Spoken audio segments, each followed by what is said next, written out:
What's good, everyone? So, if you haven't heard, there have been about 7 reported cases at the time of this video, maybe even more, of people developing Bell's palsy from the COVID-19 vaccine.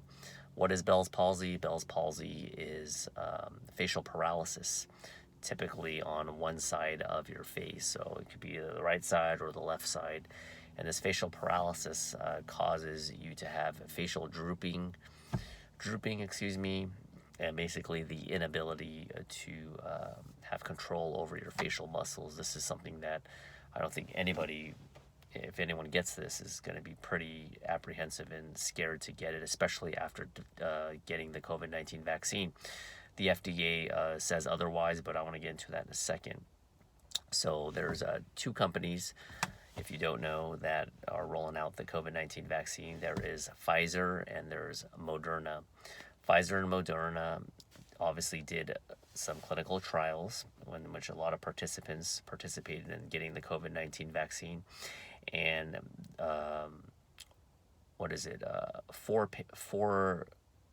participants out of 30,000 people in the clinical trial from Moderna said they developed Bell's palsy, and 4 out of about 43,000 participants from the Pfizer company clinical trials, developed Bell's palsy. So, why would the FDA be confident and state that it's not caused from the COVID-19 vaccine? They're looking at the epidemiology of Bell's palsy in general with the general population. Epidemiology is basically the prevalence, how often does it occur. And in the U.S., 1 out of 10,000 people in the United States will develop Bell's palsy.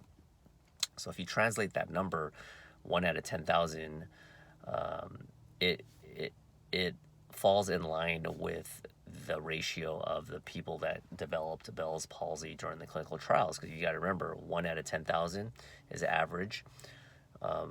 With Pfizer, it was 4 out of 43,000, so it's very close ratio. And with Moderna, it wasn't as good, but it was still 4 out of 30,000. So that's the reason why the FDA has stated that they don't believe that the COVID-19 vaccine caused Bell's palsy.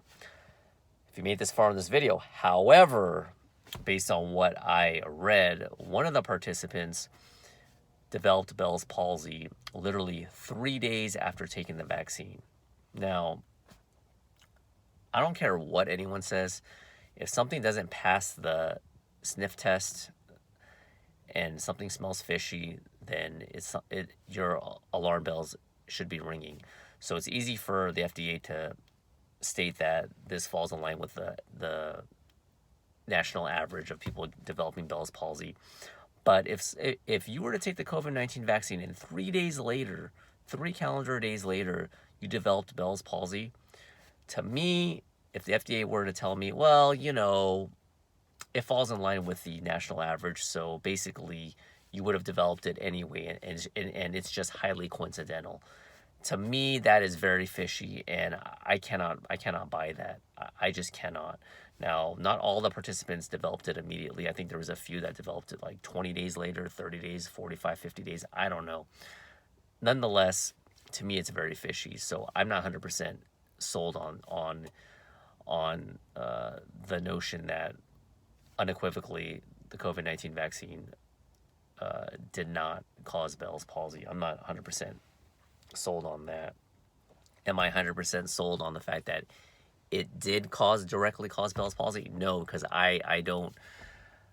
this is not my specialty.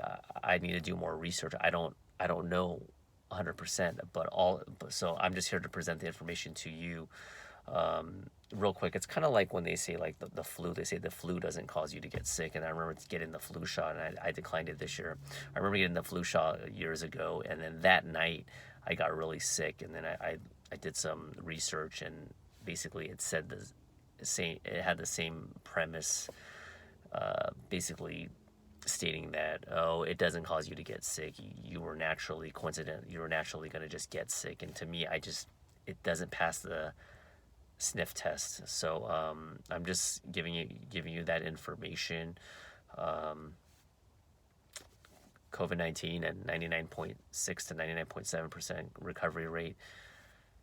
The vaccine 95% safe. I mean, kind of looks like you're going backwards, and I feel like your own immune system. I'd rather take the 99.7 over the 95, but I've spoken that in previous videos. I'm not going to try to judge you. I'm just trying to inform you of the potential of what could happen. This is information for you to decipher and decide what you want to do with it. So that's my time. Thanks for watching. Comments, questions always welcome. I will try to keep you guys up to date and be objective as possible and give you the information that you need. Talk to you later. Bye.